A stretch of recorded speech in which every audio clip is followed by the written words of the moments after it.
What is up, House Flipping 101 family? There is a lot to discuss. All right, so welcome to our group, House Flipping 101. This group is specifically for real estate investors that are struggling with knowledge and experience to become more active real estate investors. I truly feel like there is a downpour that's going to happen with all of the market conditions. Yes, the variabilities are always changing, um, but you need to know what's going on and gain the experience through people that have already done it, to be able to take advantage of your opportunity. I truly feel like that. I'm Sam, your guide, also known as the Pro Design Builder. And I've been through a lot of the experiences that we're going to be kind of walking you through, right? And we're here to help you in so many ways. It's not even funny. So today's live stream is about how to quickly estimate rehab costs and build a flip team. One of the most important things that you do as a house flipper, even if you're just flipping paper, is knowing and understanding how to calculate costs, right? Because you're going to be pitching this paper to another investor, right? And one of the probably the biggest chief complaints that I would say that I have is when a wholesaler says, "Oh, it's going to be 40 grand to do this repair." Like where? Like 40 grand where? And I'm not going to go on a tangent there, but that's why it was important to understand how to calculate costs quickly and then build the team around that's going to be servicing this particular project. So if you don't know my story, I'm Sam, also like known as the Pro Design Builder. And how I got started in real estate was in 2011. My wife had gotten into med school. She was supposed to go to med school in the islands of Anguilla. And right before she was supposed to go, she wrote me a letter saying that she didn't foresee us having the family life. She didn't foresee us. It didn't feel right to her for her to leave. And for a while, it had me pretty bent out of shape. But she was right. If you don't know anything about me, but I'm a foster dad. I've adopted 2 kids. I've had a number of kids through my home. That's something that I'm really passionate about, and she's always known that. So when we sat down and talked about it, it was the right move, and I thank God every day that that was the move that she made, even though it had me a little bent out of shape. But anyways, I said to her, "What are we gonna do?" Right? What are we gonna do? Moving forward. And she handed me the book, Rich Dad Poor Dad. And then after I read that, it really spoke to me. And then we went to a Rich Dad Poor Dad seminar. Then it really spoke to me, right? But kind of like how it is in every seminar, you leave with a seminar high, right? You're like on top of the world. You're on like on these fumes. You're like, yes, yes, yes, let's do it. And kind of like the thing that I preach, take messy action. Take messy action. It's not about perfection, right? And I have to continue to reiterate that.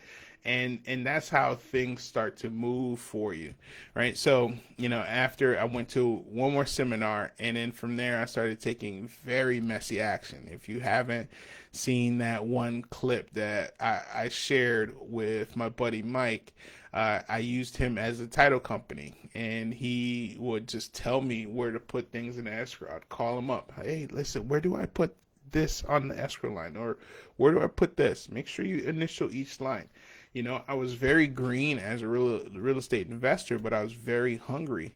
And I was very lucky to have him because he was able to kind of guide me through this contract part of flipping a house.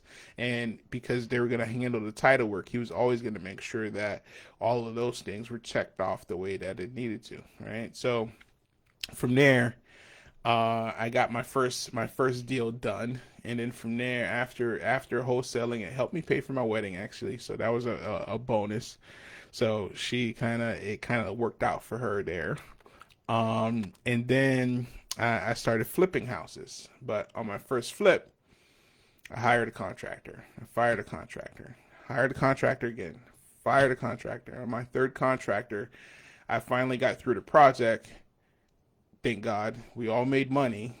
But I realized it was this industry had contractor problems, right? Which is perfectly tied into my story right here on why it's important to build a good flip team, right? So I had to learn a lot of lessons back in those days. But these are the lessons that you don't have to take, right? So that's the point of this training. So let's dive right in. So have you ever estimated a rehab and lost profit? Right. So I'm going to tell you about this particular project. Right. So I've never lost on a deal. Right.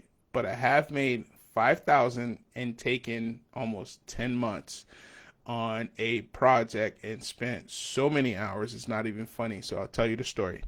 Right. And this is a story that you should remember. So on this particular project, I had put together a budget.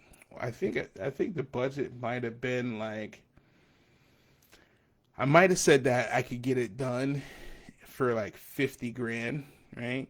But back then, the reality is I didn't sit down and calculate all of my costs. I just was kind of like, I think I could execute this for 50, right? But what happened was, after we started calculating the costs and we got into the project, and my investor partner had already sent me the funds to do the rehab, I quickly realized that I wasn't going to be able to get it done for 50 grand, right? So what ended up happening is it was going to cost about 70 grand. But what ended up happening is I had to eliminate a lot of my labor, and my wife and I did majority of the labor on this project, right? So we would start the day at 9 a.m. and we would end at 8 p.m. We started at 9 a.m. It felt like I was on this project every day for months, right? And so when you're doing, especially when you're newer, and when you're doing stuff, especially stuff that you've never done before, right? I'll leave it to professionals. I'll tell you that right now. Tile work, leave it to the professionals, right? You tend to do things and not have all of the experience or tools necessary to execute on that particular project. So some of my tile wasn't amazing and perfect, right? And some of the trim work wasn't fully, where it needed to be, right? And what ended up happening is, once we got done with the project, we would get feedback from the sellers, and they've always been cautious of flippers, but they're looking at this project and they're like, a flipper put this together, right? You don't ever want to have your name attached to projects that's less than stellar, right? And that was one of the lessons that I learned on that particular project. It cost me a lot of time, a lot of physical effort, and we made very little money. But we had to do some of this work over, and I had to hire a professional. So I had to suck up my pride. We spent hours and hours and hours, weeks and weeks and weeks. We actually ended up getting in a big fight. My wife and I ended up getting in a big fight over this project. But something great did come out of that, right? And what was great that came out of it was improved communication style, right? Obviously, we're both stressed. We are working from 9 a.m. to 8 p.m. This is before we had kids, and we're spending a lot of sweat equity in making sure that this project is done, is because my numbers weren't calculated right, right? You don't want to be stuck in a situation, like that. And then afterwards, after all that time, have to pay someone to come in and redo the work that you spent all this time on, right? So these type of stories are useful and helpful in understanding kind of why it's important to know how to calculate a rehab quickly and then build the right team. So let's dive in. So how do how do you quickly estimate costs? This is what we typically do. I start on the outside, right? So some of the things I'm looking at on the outside, I'm looking at the roof, right? When I'm looking at the roof, does it have any cracks? Does it has any bubbling, right? Does it have any warping, right? If there's any discoloration, right? Are they showing any discoloration on the inside? Right? Can I get in the attic? Can I see exactly, if this roof is soft or not? You're making sure that you're looking at the exterior, especially since this group is mainly down south, right? So you're seeing two types of roof. You're seeing a shingles roof, and you're seeing barrel tile or flat tile roof as well. So you're looking at the windows, right? Windows are a high ticket commodity, right? So having impact windows already in there is an absolute benefit to you as the investor. And if you have to put windows in, which is okay, right? If you get the right price, then you have to understand you have to plan for it too, right? I'd like to avoid the trifecta, I call it, right? So if it has roof, windows, and HVAC, all three, I would avoid that particular project, right? That's going to be very expensive for things that you could barely see and touch, and it's not decorative, right? But those are the guts of the home, right? Having the right roof on, having the right insulation in, and also the right windows in to make sure that the house is cool. We live in South Florida. It's very hot, right? So the people that are going to be buying it these are the important things that they're going to be looking for in making sure that this house cools properly and is energy efficient, right? So then you're looking at siding. Not a lot of houses here in South Florida has siding. But some has siding. If it's wood siding, making sure that it doesn't have water damage or termite damage. That would be a big one there. If it's composite material, seeing the type of condition there. Like I said, you don't run into it a lot. What is the condition of the paint, right? If the house is old, all right, I think is it 77. Don't quote me on that. You could expect some sort of lead-based paint, but does it need to be touched up on the outside, right? There's nothing better than a fresh coat of paint when you have for that curb appeal, right? And it's going to be very important, right? People buy with their eyes, right? When they pull up to the house, how does it look, right? So having costs situated for that is going to be important. Also, landscaping, right?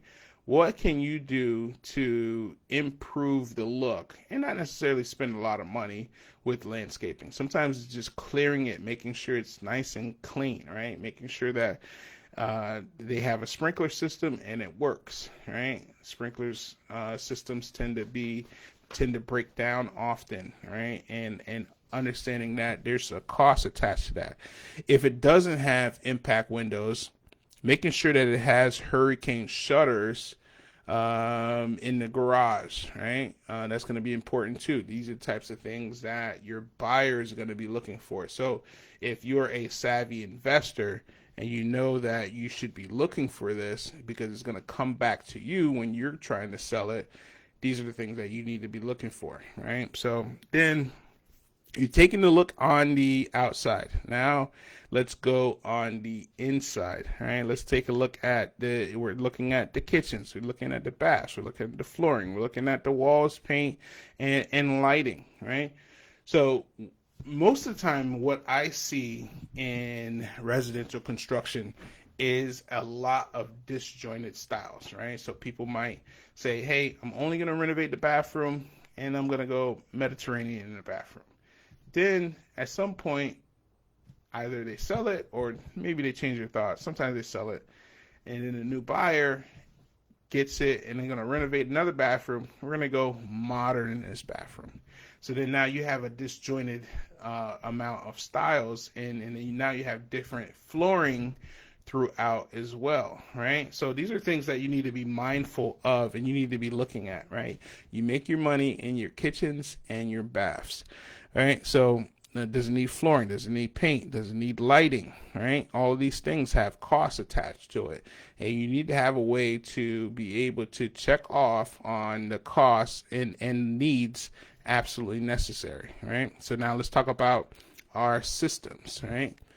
Does it need plumbing? Does it need electrical? Does it need HVAC? What are you looking for with plumbing, right? You find out what year the home was built. Does it have cast iron? Does that cast iron needs to be switched out? At some point it might. Look at the electrical panel. Is it an outdated electrical panel? Is it a fire hazard? Is there knob and tube wire? Look at the fuses. All right, all of these things are going to tell you the picture of what this is going to potentially cost. Because what's going to happen is your buyers are going to get an inspection, and then when they get the inspection, this is going to come up in the inspection report. Right, so these are the types of things that you need to address. Right, so electrical panel. Right, and you're looking at the age of the HVAC system, right? How long has it been there, right? So is it cooling properly? Has it ever been serviced? You know, these are the types of things that you're looking at from a system standpoint, right? And then you also want to know and understand what is going to cost from a permit standpoint, right? What are the permits that are going to be needed, right? So I have a rule of thumb, right? And my rule of thumb is, if they could see it, pull a permit, right? What does that mean, Sam? Like, if the city could see it, right? Roofing, windows, doors, garage door, pull a permit, right? If they can't see it on the interior, right? There's ways around it. There's ways to put up shades and stuff like that. Then I would say pull the trigger on getting the project done quickly, right? So as investors, we get paid on speed, and there's no way that you're going to be able to pull every permit in a timely fashion to be able to get in and out of the project, right? So you got to be thoughtful on which permits that you pull, which permits that you don't pull, right? Also calculating dumpster costs, right? How many dumpster loads are you going to need, right? How many, who's going to do the demo? Who's going to do the cleanup, right? This is how you should be thinking from a planning standpoint on how to calculate your costs and how to put different cost amount in different buckets.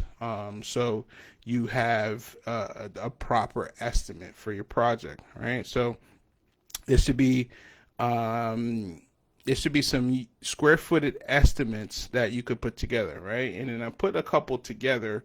Obviously, the climate is always changing, so don't necessarily quote me on this. But, all right, for something more cosmetic that you know that you're not going to need a ton of work on, anywhere from $15 to $25 a square foot, right? If it's mid-size, use the numbers $30 to $45 a square foot, right? If it's a gut, use the numbers $50 to $75 a square foot, all right? So using those parameters kind of gives you an idea of some of the costs that you should expect walking into the project, so you're not behind the 8 ball, how I described when it comes to calculating rehab costs. All right, so create a rehab sheet, right, with line items on each particular thing, right? And the more and the better that you are at preparing these type of costs, right, then you do all of your planning. Now you've calculated all your scope of work, you calculated all your costs. Now you can hand it off to two different contractors, and they're looking at the same thing, right? So understanding costs and being able to have contractors bid on the same thing is going to be very important for you, right? And also too, putting together a scope of work, of highly detailed scope of work, and not letting the contractor put together the scope of work is also going to be very important in understanding and estimating costs for your project, right? So sometimes what happens is people will have these different ideas. They'll let the contractor go, put the estimate together. The estimate's not thorough. They get a cost back, right? They don't know that they're not looking at the same thing, right? He's as descriptive as he can be with the amount of time that he has, and you get a cost back, but then you figure out when the project is going, that's not in there, that's not in there, that's not in there. That's not the place that you want to be as a real estate investor. I can promise you that. That's the last place you want to be. All right. So adjust based on property class, right? So you want to also gauge your renovations and the type of material that you put it in. If it's in A area, you're not going to put C and D level cabinets or flooring or tile, or you're going to have to step your game up. All right, be mindful of that, especially if you're a young flipper, right? It's not just about getting in and out of the project as fast as possible. It's also about putting together a quality project that's going to represent you in your business, and also to represent the area, right? As well. If you want to get a price for your rehabs, then you need to be putting some A product inside of that. So, that should be a understood type of thing. All right. So after that, we've calculated and used cost sheets, all right, on what things could potentially cost. Now we're putting together detailed scope of works. Now let's walk through the project again. All right. So walk through the project, take photos of the project. All right. Take videos of the project. All right. Start calculating while you're there and making certain assumptions, and also allocating certain retainers for certain amounts, right? I like to say, if you think it's going to cost $5, add $2 more, right? So you want to make sure that you have the cost in there that allows you to be able to get through that particular project, right? So that's kind of how I would go about estimating a rehab project. So now let's talk about what is it going to take to build your flip team, right? So you may not need all of these pieces every single time, but it's good to have these pieces in your bag and have these relationships established, right? So I call it the core five, right? So you have the contractor, right? You have the wholesaler or agent, whoever brought you the project, right? You have your project manager or field guy. You have your lender, hard money lender, and then you have your inspector, right? So those are going to be your core five and players that you need to get a project off the ground, right? So let's kind of break this down, right? So do you need a GC on every project? No, you don't, right? You need trade partners, or people say subs, right? You need subs that are able to do certain aspects of certain things, because not every project you're going to need to do everything, right? So as you grow, as you connect with people, as you make more relationships, then having these subs, these go-to subs that you could call, whether it's just HVAC, whether it's just plumbing, or whether it's just roofing, those are the types of things that you need to have in place. All right. So red flags, right? Cheap bids is a trap. It is a absolutely trap. It's an absolute trap. Cheap bids is a trap. And this is something that I've made a video about as a contractor, right? So this is a big cycle, right? And here's what the cycle looks like, right? Client doesn't want to pay a lot for construction, right? Contractor knows client doesn't want to pay a lot for construction. So they submit a cheap bid, right? Either not thorough or just cheap. Now you get you pick that contractor, and then now he could run amok on your project. That's the pattern, right?